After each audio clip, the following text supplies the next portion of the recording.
Okay, well, you're turning to 1 Kings 18. Let's see how sharp we are this morning. Name something that starts with the word super. Super what? Supercalifragilistic. That is not up there. I couldn't spell it. That's right. Supervisor. What else do you have? Super Bowl. Okay, here's what they said. Supersize, superintendent, super glue, supermarket, Super Bowl, Superman. Name a place where people tend to lose their keys. What's that? Church is going to be there, I think. Car is going to be there, I think. Yeah. Others? Any place else? Any of you ever lose them? And their purse is going to be there as well. Beach, church, car, purse, shopping mall, and at home. Name a reason people give for running late for work. Overslept? You've never done that, have you? No, okay. Traffic's going to be there. Kids, here we go. Arrange different child care, illness, car problems, traffic. Number one was you overslept. Name something that comes in packs of 6 or 12. Beer's going to be up there. Soda's going to be up there.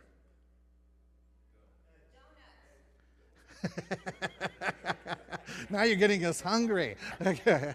Yeah. Rolls of toilet paper, gum, donuts, hot dogs, eggs, beer, and soda. Name a church ministry people enjoy. That's going to be there. Choir, I think, is going to be there. Oh, this is really discouraging. There's no answers. Nobody's responding. Okay. Okay. Here we go. Christmas programs, group of outings, meals, kids programs, special music, choir, Bible study. Number one. Do you know what number one is people enjoy at church? Nobody's going to say it. Short sermons, okay, short sermons. You don't find it here. So let's take 1 Kings and let's head over to chapter 18. 1 Kings 18. If you're joining with us, let me just rehearse where we've been the last couple of weeks. What we've talked about is Elijah, the character. What happens with him is this individual is a godly man. He's living in a very ungodly country. And he goes to the king and the queen, that's Jezebel and Ahab, and he rebukes them, confronts them for their making Baal worship the state religion and turning away from Jehovah. And so he tells them there's not going to be rain for the next 3 years until I pray for rain to come back. And that's based on the Deuteronomy passages that talk about God in punishing for evil. He's going to withhold rain. After the meeting, God tells Elijah, go to by the brook Kerith.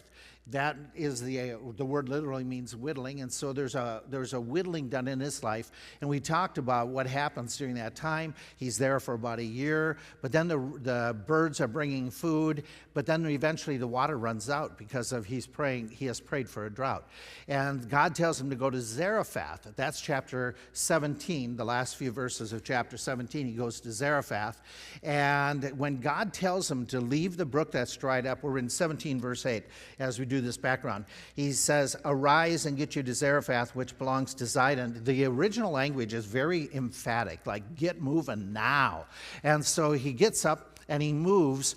And we made this comment last week. At first glance, this would be a real difficult place to go to because we made all these observations. He's traveling through drought-stricken land. He's out in the open, not in hiding. He goes to a Gentile territory, and Ethbaal, the king of this area, happens to be the dad of Queen Jezebel. And so he's going to an area where it's definitely the enemy's territory, and God tells him a widow's going to sustain you. So that may not be encouraging to go there, where you're going to be put up in a guardhouse and have security. So there's some negatives, and yet he goes, and when we think about it, afterwards, we see some of the beauty of the wisdom of this. We pointed out that Zarephath really was a good thing because the manhunt's going on a lot in the territory, as we'll see in chapter 18. It's a coastal town. They don't have as much problem with the water aspect, though they're affected by the drought as far as the crops and things of that sort. And being a coastal merchant city, there's travelers in and out. He could mix in, not be an obvious stranger or somebody who's an outsider. And quite frankly, he's in the enemy's right underneath their nose. And so it's kind of like you're hiding out in the open. And when he gets there, he goes to the alaya, which is, in the original language, it's a rented room. This widow, part of her sustenance is she's letting the room in her house to others who are boarders. Therefore, with that in mind, it's not awkward for this widow woman to have this man here. Neighbors would look and say he's a boarder and wouldn't raise that suspicion. So he trusts God to provide, even though it's a widow. God provides by doing a miracle. How that worked, we said we didn't know. But God provides, and so she doesn't run out of the oil, she doesn't run out of the food, and there's enough that keeps them going, but it doesn't raise suspicion. It's enough till the end of the drought or the end of the time that he needs to stay there, but it doesn't raise suspicion like she's got a garage filled with excess. And so God's taking care of them. And it reminded me of the story I didn't share with you last week. Gene Getz, an author of one of the books on it, he has a series on Bible heroes. One of them is Elijah. He talks about the time that he and his wife, they were in seminary and they had a baby, and they had, they were at the end of their financial reserve. And so they had to choose this week, do we pay for rent or do we buy groceries? And with the baby, there are certain things you need with a baby. So they were praying about it, and they knew that his paycheck wasn't going to come for several more days. And they saying, Lord, we've got to do, they paid for the groceries. They thought they had to pick which one was going to be the more critical, that they might be able to work out a deal with the landlord, but it would be harder to do with working out a deal to get the groceries for them and the baby. And so they went in, they got the groceries, but they didn't have enough for rent. And that day in the mail, she picks up, when the mailman drops off stuff, she picks up an envelope from Sears and Roebuck. And when she opens it, it's a refund check. And she's thinking, we definitely didn't overpay. I know that we didn't overpay. So she calls one of their customer service, and she's talking to the lady. The lady says, Sears and Roebuck never makes mistakes. They never, if you got a check, you had overpaid on a bill. She says, no, I know we didn't. And finally the lady says, listen, we can't take the check back. You might as well just cash it. Well, guess how much the check was? Just to do the rent. It was the exact same amount. I was reading about another man from India that went as a missionary to areas in Africa, and they were running out of food, he and his family. They had given the foodstuffs that they had to other people in the village that were in more desperate straits. And yet their garden wasn't going to come to maturity for another 2-3 weeks. So they prayed, God, we need some food. You got to provide in a supernatural and in a particular providential way. And they said, without exaggeration, when they woke up the next morning, their garden had developed overnight to go another 2-3 weeks in development. How that happened, your answer is, it's a God thing. It's a God thing. And so you have those accounts that still happens, and I'm sure you have the stories as well. And so he's trusting God to provide through them, even though it's how did this? I get a double whammy here, sorry. He trusted God then to use him, and we made this comment that, do you remember what Zarephath means? Did you write down? Crucible. It was another trying area. And so when he gets there, all of a sudden there's a greater trial that shows up. And this is the one we stopped at last week. In 1 Kings, we're in 17. It's jumped down to verse 17. Okay, the food's taken care of, time is going by, but all of a sudden they're going to get this trial. A trial that Elijah feels. And he's going to be able to use his own trial to help minister to this woman. But the trial is really a severe trial. It's really difficult. It says that the woman's son becomes what? Anybody have it in their Bibles? Okay. It says that it came to pass after these things, the son of the woman, the mistress of the house, the child fell sick. His sickness was so bad, what happens to him? Okay, he has no breath. In other words, he dies. The child dies. And so it's a really devastating blow. And we just made this real quick last week. We made these observations that what happens here is the woman is really upset at this moment, and much more upset than what she seemed to be when earlier she said, we're going to eat the last of our bread, my son and I are going to die. And you made these observations that the reason she's probably more upset at this time is this time it's not just a possibility. This is a reality. The child died. The reality of before they were going to die together. This time the child's gone. And you add to it, God had said he would provide. The prophet had promised. And she had taken great risks. And even though she had taken great risk in opening up her house, all of a sudden she loses her son. So you can imagine that she feels, in the middle of her pain that it's not fair. And she's wondering. It kind of reminds me of Job. Job never sinned. He never said anything bad about the Lord. But did he have confusion as to why? And the answer is yes. And he goes to the Lord and he says, why? And sometimes that happens. You've been there. That all of a sudden there's a trial. It's severe. You're trusting the Lord. But there's moments where you go, why, though, Lord? Why? Why is this happening? And so it gets really severe. And we didn't go this far. What is her reaction to Elijah? Does she go to him and say, please, please help me out? She blames him. Did you catch this? This is interesting. In her grief, she says to Elijah, what have I to do with you, O thou man of God? Are you come unto me to call my sin to remembrance and to slay my son? Who does she basically blame for this? In her pain. She's turning on him. It's him and God. It's their fault that my son died. And so what really upsets that she accused, and what's interesting is she apparently has something in her past.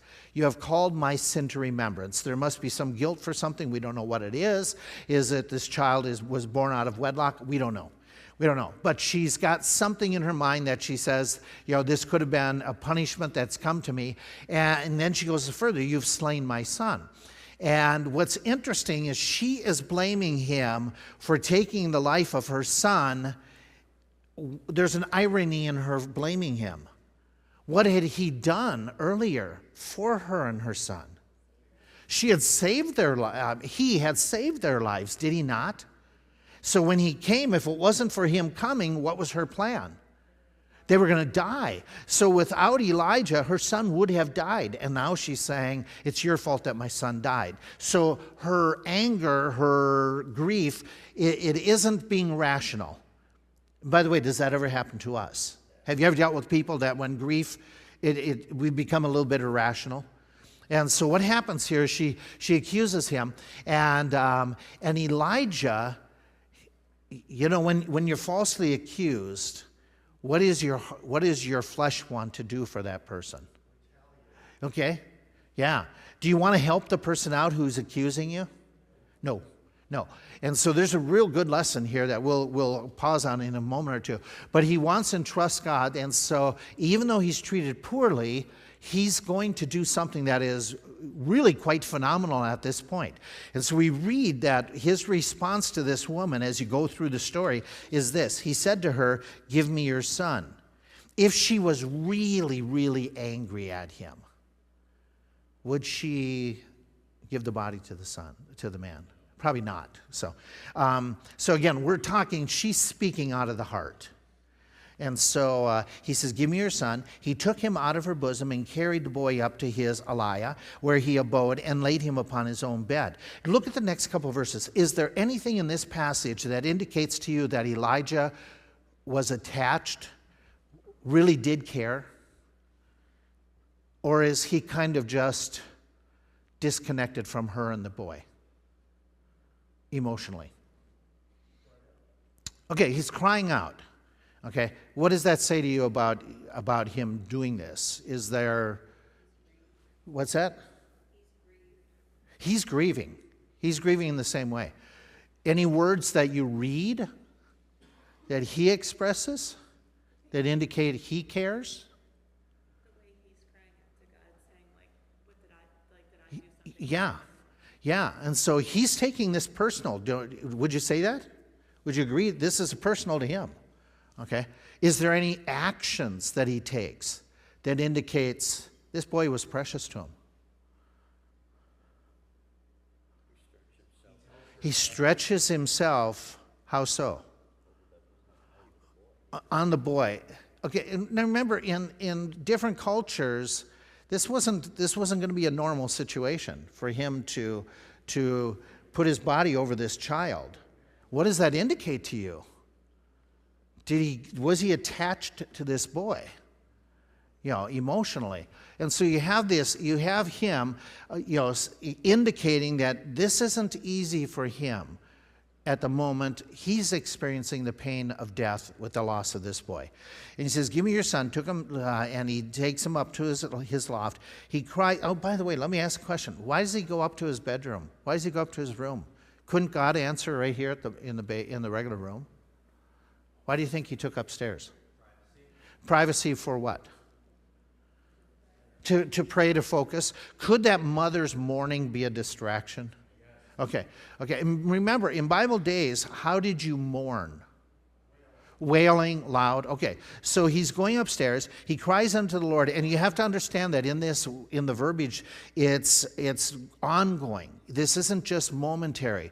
It is beseeching God with real urgency and repeated. In fact, you get that sense strengthened about the repetition as we read on. O Lord my God, have you also brought evil upon this widow with whom I sojourn by slaying her son? He stretched himself upon the child how many times? 3 times. Okay, and he's crying again. O Lord my God, I pray thee, let this child's soul come into him again. Now, what happens is you have different people who are going to take this and dissect this, and some of them are doing this in a very critical spirit. They're trying to say, okay, there wasn't anything that happened supernatural. This was all physical. And so you have Elijah going up there, is not fully understanding God's leading at this point. And again, I think you would understand this. I came, you used me to spare this child's life, the mother's life, and you promised that their provisions would be made all the way through, and then the boy dies. I don't understand, Lord. I was sent here to help, and we did say that there's going to be food for the rest of the drought, and then the boy dies. And so he's struggling to some degree, and he prays fervently, crying over the boy time and time again. Now here's what you have, is some who explain away the supernatural aspect. They're going to say and suggest this, and you can pick up commentaries, I have some of those that speak this way, that when he stretched himself over the boy, he was doing mouth-to-mouth resuscitation. And so the boy doesn't recover because of God. This was human CPR by him laying upon the boy, and it was mouth-to-mouth resuscitation. Okay? You have any comment on that? Oh, this meant his body warmth. The boy went into some type of a shock. The boy went into some type of illness. His body warmth helped the boy to recover.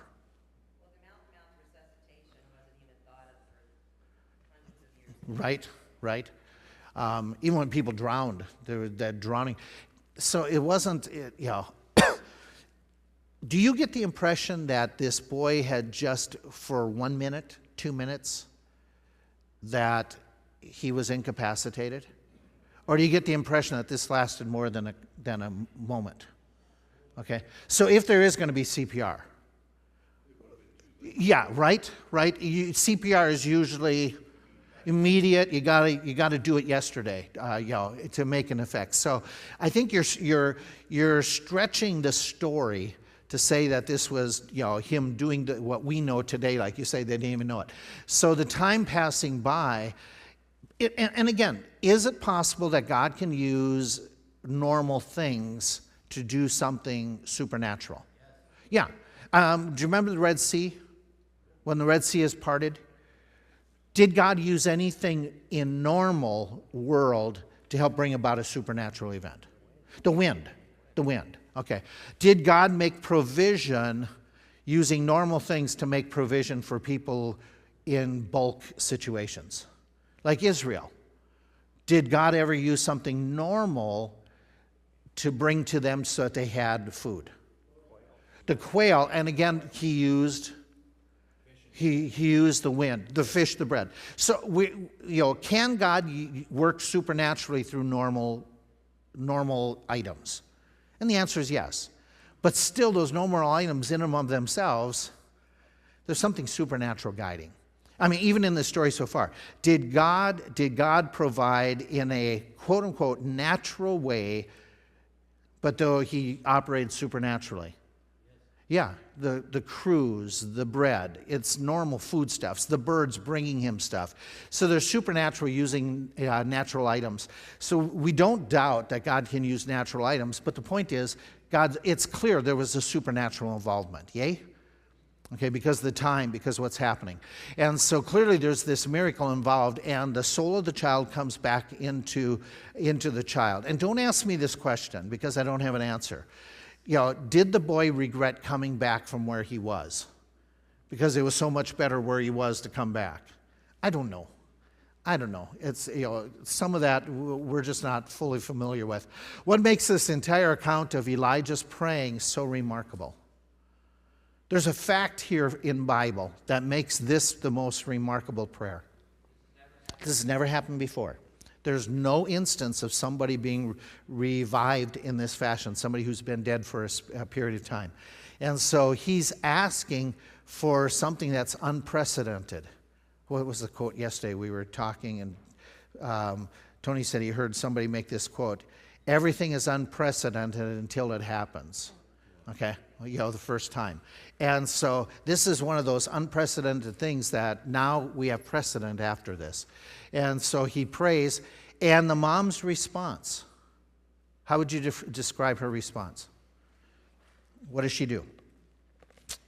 He took the child, brought him down into the chamber of the house, delivered the child to the mother, and says, "See, your son lives." And the woman's response. Yeah, now we know. Yeah. What is that? What does the miracle do for her faith? Okay, it extends, it bolsters, it builds up her faith. Does that ever happen? That God, working with believers, he does something almost supernatural, and they had faith, but all of a sudden their faith is really bolstered? Can you think of Bible instances? I think of the disciples. They're on the stormy sea, right? Do they believe Jesus can do something? Well, they even wake him up. And he's asleep. They wake him up, and they say, "Don't you care?" They have an expectation. But when he calms the seas and the storms, do you remember what it says? That they are amazed that he can do this, and they say, "What manner of man is this?" So, that bolstering that happens is good. And I bet you, and this is me, I bet you every day after this, she was just thinking, this day with this child is a gift of God. Yay? It's just an additional gift of God. So anyway, as we go, here's some lessons, and I want to get into the next account. When attacked, be gracious to those who still have needs. Don't attack back. Instead, remember what Romans says: if your enemy hungers, feed him. If they thirst, give them to drink. You're going to heap coals of fire upon their head. So you and I ought not to retaliate, though we've been attacked. So understand that some people who attack us, sometimes they're hurting. They have great. When afflicted, go to prayer, not to pieces. And so in this case, he goes and he prays for this child over and over, and he turns to the Lord instead of panicking and taking off. If you achieve, be humble, not haughty. He comes back, returns the boy, and there is nothing like a rebuke to this woman. There is nothing like, "See, I told you," type thing. He just gives her the son, and God gets the glory. I think we as believers, I'm going to use a sports analogy. They used to say, tell players that, and Barry Sanders he's a running back that used to play for the Lions years ago, and they still talk about how when he scored a touchdown, what would he do with the ball? He'd hand the ball to the official, and that would be it. What often happens today? The dance, the carry on, look at me, look at me, look at me. I think as believers, when we see something that's successful that the Lord used us through, just give the glory to God and move on. And so, being humble and not haughty. And so we have, the account is just amazing. But, okay, there's things that we can be talking about you in your own life, opportunities that you want to expand on and minister. Then he stays there. And we read chapter 18. Again, there's no paragraph breaks here in the original language. There was no chapter 18. It just went on. It says, it came to pass after many days. Well, it gives us the more information. It's at the end of the 3rd year. How long was the drought to last? Okay, it's going to last 3 years. So it's time for the drought to end, which, by the way, the drought can't end until something happens. We go back to chapter 17, verse 1. It says, Elijah the Tishbite, who was of the inhabitants, he went to Ahab. As the Lord God lives, before whom I stand, there shall not be dew nor rain these years, but according to my word. And so it's not coming back until Elijah comes back and speaks on behalf of God that it's coming back. And so Elijah's key in bringing back the end of the drought. So what happens here, we're at that point that God is going to say, drought is going to be over, let's move, let's go forward. And we even read in chapter 18, at the end of the 3rd year, God says, go show yourself to Ahab, and I'm going to send a rain upon the earth. So Elijah went to show himself to Ahab, and there was sore famine in Samaria. What strikes me is that phrase at the end of verse 2. There was sore famine. Everybody knows it, but it's repeated once again. And it's brought up that there's this bad, bad famine that's going on. And so God's going to bring the end of it. And we know what's happening. There's going to be a contest with the prophets of Baal. There cannot be a contest without Ahab giving those prophets approval and gathering the people. So he's got to go to Ahab and get his approval and work this out. But it's dangerous to go to Ahab. Why? Why is it really dangerous to go to Ahab at this point after 3 years? Well, look at a couple things. Look in chapter 18 and jump down to verse 4. In verse 4, what indicates Ahab's wickedness hasn't changed? What does it say? Okay, they had cut off the prophets of Jehovah. And so they're still after them. They killed them. There's no repentance. These people, they are so anti-Jehovah, what will they resort to? Killing the prophets, okay? And so there's no sense of, and whatever prophets are left, they go into hiding. Go to verse 10. Verse 10, what do you have? Any kind of indication of the wickedness?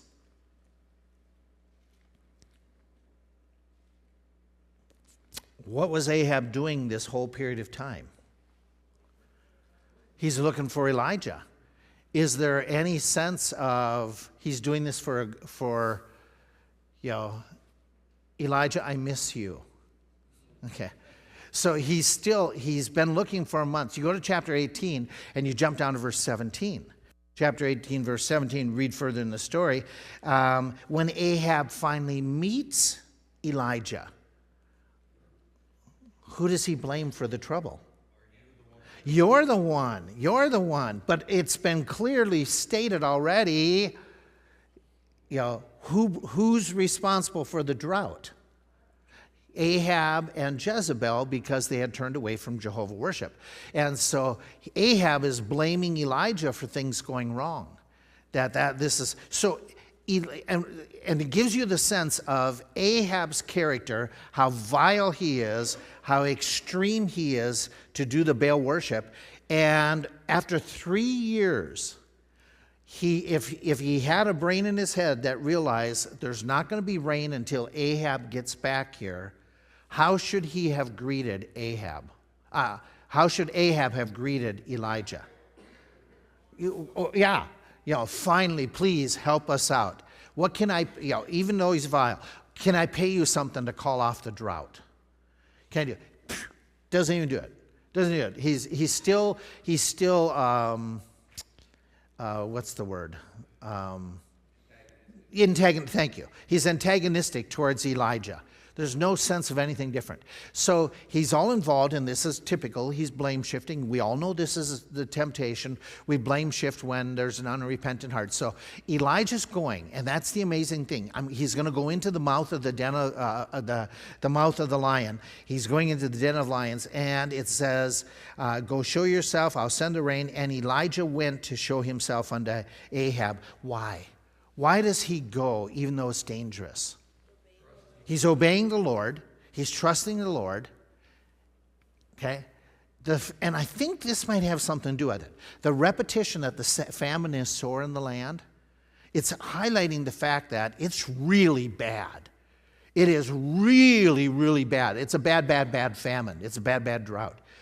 If Elijah, or should I say since, he was a man of God, what would he feel towards the people? Yeah, right? Should he have any type of loyalty to Israel, even though they're doing wrong? Would he have loyalty to the concept of Israel being God's people? Yeah. Okay. So he knows the devastation. I think he's going also because he cares for the people. He wants to see how has this, and it's been stated, I'll hold back the rain until you turn back to me. So God, you're telling me to go, you're gonna send rain. Have the people repented? Is there a change of heart? And so he would want to know that. He'd want to see that or bring it to that point. And so obviously he's involved, and he knows that there's not going to be rain. God has just said, go and speak, and so there's going to be rain. So en route, he meets Obadiah. Obadiah is the first time we're introduced to this Obadiah in this story. Ahab called Obadiah. Now we're getting background information. Ahab had called Obadiah, which was the governor of his house. Obadiah feared the Lord greatly. For it was so that when Jezebel cut off the prophets of the Lord, that Obadiah took 150 of them, or 100 of them, and hid them by 50 in a cave, and fed them with bread and water. And Ahab had said to Obadiah, go into the land unto all the fountains of the water, unto all the brooks. Peradventure we may find grass to save the horses and mules alive, that we lose not all the beasts. So they divided the land between them to pass through it. Ahab had gone one way by himself, Obadiah went another way by himself, and as Obadiah was in the way, behold, Elijah met him. Why is it God arranged that Elijah meets Obadiah when he is sent to go to Ahab? Why not God direct him directly to Ahab? Interesting concept. So we need to back up and say, okay, who's Obadiah? That background information tells us that he's an important character. He's given multiple verses in here in the story. This isn't Obadiah who eventually writes the book Obadiah. They're two different characters. And that's not a surprise. How many Mikes do we have in our church? Okay, how many Dans do we have? So there's several Obadiahs. Don't get hung up on the idea that as soon as you read somebody's name, it's that same character. And so he's called the governor of the house. What's a governor of the house? And maybe you have a footnote. What's his job to the king? He's more than a butler. He's like the house. Put him in a political realm today. What would he be like? Close to that, next to the king. He wouldn't be the prince, but we would call him probably chief of staff. Somebody who's very involved, prime minister, something at that point that would be appointed by the king. So he's subordinate to the king, but he has authority. He has power, and he's leading whatever group of people that he is leading by himself, and Ahab is leading by himself, and they're searching the countryside. They're looking for water. Let me throw this out to you. Why are they looking for water? Because of the drought. But why are they looking for water? Why are they worried about saving the animals? Okay? If you were the king, you should be looking for water to save the people. These guys are looking for water to save the animals. Why? Because when you read the next two chapters, you find out that there's wars going on, and there's invasions, and eventually they get invaded. So you know the historical background that there's marauders nearby. What would the drought do to your enemies? In the sense of they know you're sore famine in the land. Okay? Would that draw in the enemies? Yeah, they know you're weak, so now's their chance to take over. And so why would you protect the animals? The horses in particular. They're your weapons of war. Yeah. So what does that tell you about the attitude of Ahab? Okay. He doesn't care about the people. He's caring about protecting his kingdom, his own power. Aren't you glad we don't have politicians like that today? That are more interested in maintaining their office than taking care of the people. Okay? Does human nature, can corrupt politicians be more concerned about keeping their power and position than the people they're supposed to serve? Okay. So you have this, which plays a lot into this story with Obadiah, I think, personally. And so Obadiah is involved in this. He's given charge of half the troops. They divided the land, and they're looking, which means water is really scarce. Okay, so that makes sense, okay, that it's sore. It also tells us that Obadiah is in a position of power. He's in a position of trust. Yes, no? Would you assume that? Okay, so Ahab, it puts him in charge of half of the troops to go and be looking for, covering half the country. So my question goes back to this, though. Why is God not saying, go directly to Ahab and Jezebel? No offense to you two. Okay, go directly to them. God tells him, go there. But in the meantime, God providentially has him run into Obadiah, first of all. And I think there's a reason here. Maybe a psychological. Go ahead. For his safety, because Obadiah we know is about. Okay, that's a good possibility. That Obadiah won't kill him on sight. Okay, that's a good possibility. You're being more positive than I am. Okay. Is there any other possibilities? Okay, because he's going to, would you think that Obadiah is a fellow believer? Is there indication in this text? Okay, so he's getting together with a fellow believer, support from the fellow believer. Okay, I think these two play together. Okay, go ahead. Elijah was going to use Obadiah to influence Ahab, possibly? Yeah, right. If you didn't hear, she had said, what did you say? It's the support of another believer. You had said that using Obadiah to help influence Ahab, maybe to lessen the initial reaction. Ahab, to kill him, Obadiah is going to plead the cause. And so I think all of that is in play. I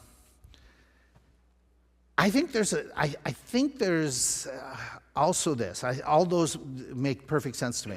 I think there's a psychological thing going on here. If Elijah says, Obadiah, you go and tell them that I'm going to be here.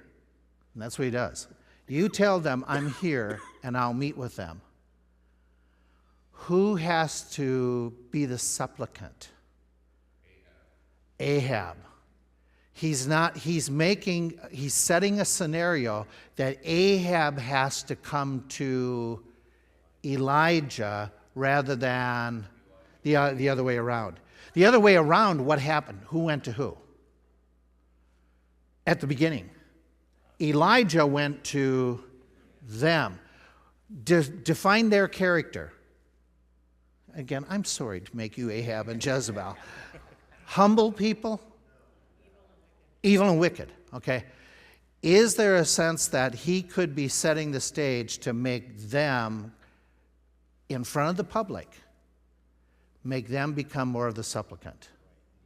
In front of the people. Go ahead. What's that? It's a power play. Yeah. And who's initiating it? God. God is using this, I think, in front of all the people. Because this is going to become, they're going to text this. It's going to get reported that these guys had to come to Elijah, in time. And so, and all these, and I think you're absolutely right in the sense that it buffers the meeting, it calms them down, all these different factors. But the encounter now, it does elevate Elijah before the nation. Because the news is going to be the king and the queen went to Elijah. And so, it's all, but I do think it's involved with Obadiah. You brought this up about Obadiah. You said, here is Elijah coming and he's meeting a fellow believer. This fellow believer is doing some good for God, but does fellow believer have some areas he needs to work on? I personally think there's some real weakness in this guy's life, even though he does some commendable things. I think there's some real weaknesses because his initial reaction is he doesn't trust Elijah. If you read the rest of the story, he doesn't fully trust God. Do you remember how when he went to the widow in Zarephath, and he said, go and make the food for us. And she says, well, we were going to just make, he says, go and make the food. And what does she do? She ends up doing what? She ends up making it. She just says, well, we were just going to make, for me and my son, we're going to die. He says, make it. She makes it. There isn't this real hesitancy. She's still going to do it. On Obadiah's part, there's clear hesitancy. Watch what happens. When in this conversation. So he says, and as Obadiah was in the way, behold, Elijah met him. He knew him, he fell on his face, and then he asked the question, are you my Lord Elijah? Go figure that question out. What's that question all about? It says he knew him, but he asks, are you Elijah? Okay. And he answered, he said, I am. Go tell your Lord, behold, Elijah is here. And he said, what have I sinned? That you would deliver your servant into the hand of Ahab to what? To slay me. As the Lord thy God lives, there is no nation or kingdom whither my Lord has not sent to seek you. And when they said, he's not here, Ahab took an oath of those kingdoms and nations and they found you not. And now you say, go tell your Lord, behold, Elijah is here. And it shall come to pass, as soon as I am gone from you, the Spirit of the Lord will carry you whither I know not. And so when I come and tell Ahab, and he cannot find you, he's going to kill me. But I, thy servant, hey, I fear the Lord from my youth. Wasn't it told you that what I did when Jezebel slew the prophets of the Lord, how I hid 100 men of the Lord's prophets by 50 in a cave and fed them with bread and water? And now you say, go and tell my Lord, behold, Elijah is here. He's going to slay me. 3 times he says the same thing. I'm going to die if I do what you say. Does that strike you as somebody who boldly wants to do the will of God? Not really. Not really. Okay? Does it strike you as somebody who has room for improvement? Okay? He's showing real cowardice at this moment. And so when you go through it, and again, I want to put it in context. Has he done some good things for God? Absolutely. And think this through. Although Ahab has revolted against Jehovah and his worship, Obadiah did not revolt and reject God. How do you know that? What phrases here tell you that Obadiah has not forsaken the Lord? There's several phrases that are just indescriptive of this man, or things that he did. What's that? He hid 100 prophets. Was that dangerous for him to hide those prophets? Yes or no? Oh, big time dangerous. Because there was an active hunt to kill the prophets. Yes? Okay, so for him to hide them, it's a big risk. Thank you.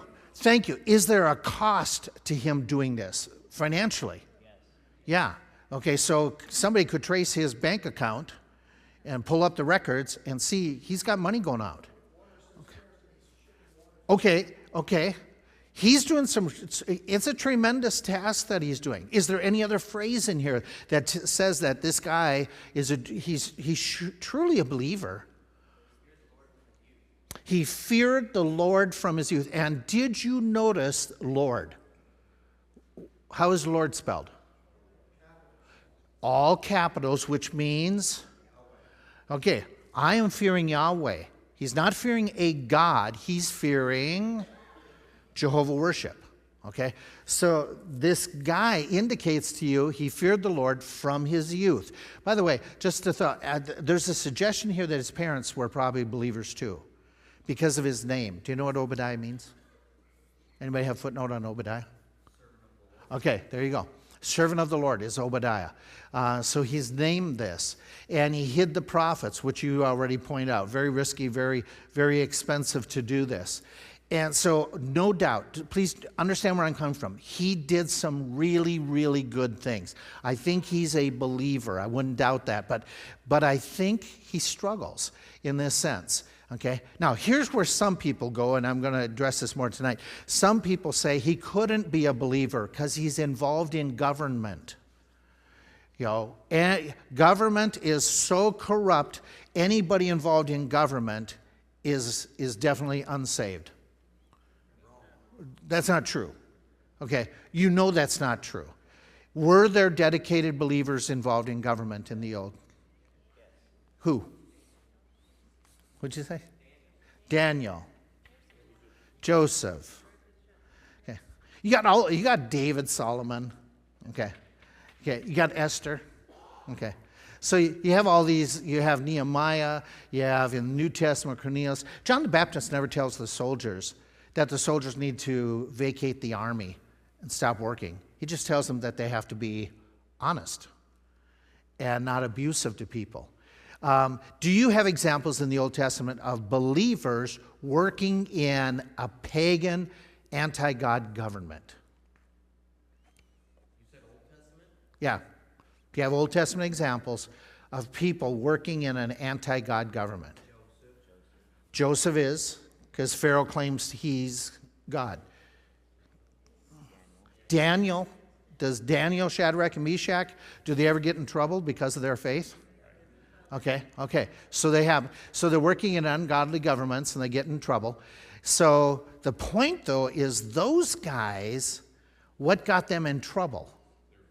Their faith. Because they hid it. They lived it. Would you agree? They lived their faith. Okay. What about Obadiah? Was he hiding his faith? Okay, he was. Was he doing good things? But was he purposely having to hide his faith? How do you know that? Why would you say that? Why would you say he'd be dead otherwise? Yeah.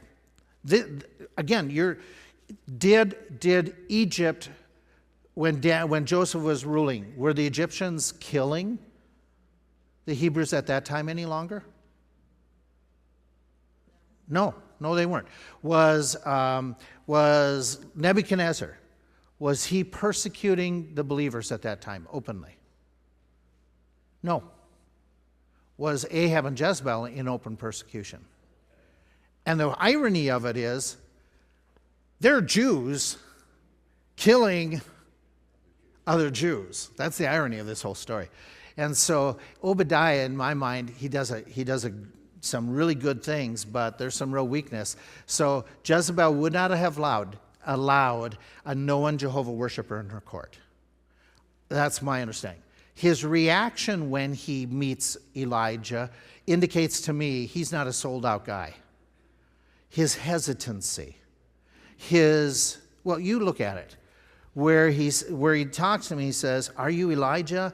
And he says, "What have I done that I have sinned that you would deliver me into the hands of the king?" He is very confident that this meeting with Elijah was not a blessing, but a what? It was a curse. It was a problem for him. And think this through. Should he have been, what's he looking for? What's he on the hunt for? Water. What should have been his reaction when Elijah shows up? Here comes the water. And what should have been his reaction for the people? Hey, we're going to stop this. Do you get a sense that he's like, "Oh, I am so glad you came back. I can't wait to get this resolved"? Do you get any of that sense from his conversation? Do you get the sense that, "I wish I hadn't met you because now I'm in trouble"? Who's he concerned about?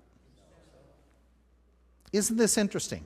We're supposed to be influential upon our society. In this case, who influenced who? Society influenced Obadiah.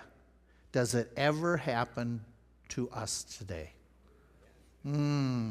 So you got this meeting. In their initial conversation, there's no hint of joy. This question strikes me as odd. Is it, it says he knew him, and yet he asks, "Is it you?" That gets me to think this, and I may be all wet. Is it really you? Type of a question. Oh no. Is it, could it be that you're back type of concept? Does that make sense? So, But then why did he fall on his face? but he does, yeah, he gives him obeisance. I don't think there's joy in this, okay? Yeah, that could be true. That could be true. It's been 3 years. Yeah, yeah.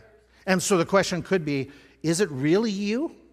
Okay, it could be that, but the rest of the conversation does not build up to, I'm excited to see you. Okay, so, he does, Obadiah expresses fear and suspicion of Elijah and God. Look at this. What is Obadiah's view of God?